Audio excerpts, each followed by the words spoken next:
Hello, my name is Mackenzie Enmeyer, and I am here with my colleague Ashton Gatewood, and we are both from the Oklahoma State University College of Osteopathic Medicine at the Cherokee Nation.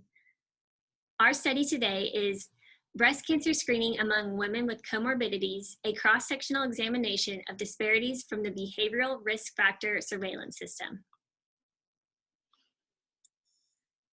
As for our background, breast cancer is the leading cause of cancer diagnosis and second leading cause of cancer death in the United States. However, it is the leading cause of cancer death worldwide. Frequent mammograms for women between the ages of 50 and 69 reduces breast cancer mortality by 20 to 30%. Additionally, comorbidities existing in the presence of breast cancer diagnosis significantly lower rates of survival. No previous study that analyzed whether certain comorbidities and possibly associated biases impacted breast cancer screening utilization. Thus, our primary objective was to determine if screening rates differed among individuals with and without diagnosis of the following chronic health conditions: diabetes, hypertension, cardiovascular disease, skin cancer, COPD, arthritis, kidney disease, and depression, and we compared those to healthy patients. We also assessed whether multiple comorbidities had an increased effect on breast cancer screening rates.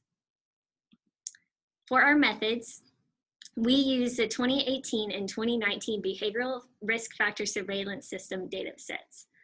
We constructed multivariate logistic regression models to determine the adjusted risk ratios of persons receiving breast cancer screening with and without comorbidities. To assess our secondary objective, we constructed a regression model to determine the likelihood of individuals with multiple comorbidities having a breast cancer screening. Regression models were adjusted for race, age, health care coverage, and education level. A post hoc regression model was conducted to assess the impact of health insurance on breast cancer screening, accounting for all co-occurring diagnosis and socio-demographic variables.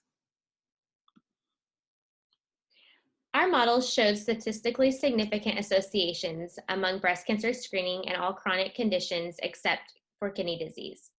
Individuals who were obese, had diabetes, hypertension, a skin cancer diagnosis, or arthritis were more likely to have completed a breast cancer screening, while individuals with cardiovascular disease, COPD, and depression were less likely to be screened. These data was found controlling for age, race, healthcare coverage, and education.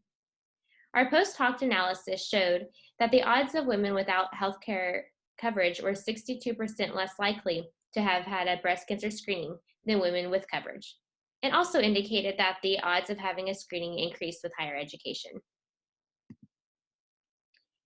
In conclusion, we found that people with co-occurring diagnoses, including obesity, diabetes, hypertension, skin cancer, and arthritis, completed breast cancer screening more often than those with no comorbidities, while individuals living with cardiovascular disease, COPD, and depression were less likely to receive potentially life-saving breast cancer screening. Our findings suggest biases or other related obstacles may be present in women with these diagnoses.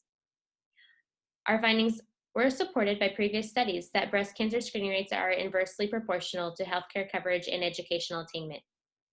Due to the critical nature of breast cancer screening's effectiveness in reducing mortality through early detection, our findings highlight the need for greater multidisciplinary care integration to increase preventive health measures in the primary care setting, where most chronic conditions are managed, especially focusing on cardiovascular disease and depression. Our references are attached, and if you would like to contact us for more information about our study, you will find our emails on the first slide of the presentation. Thank you.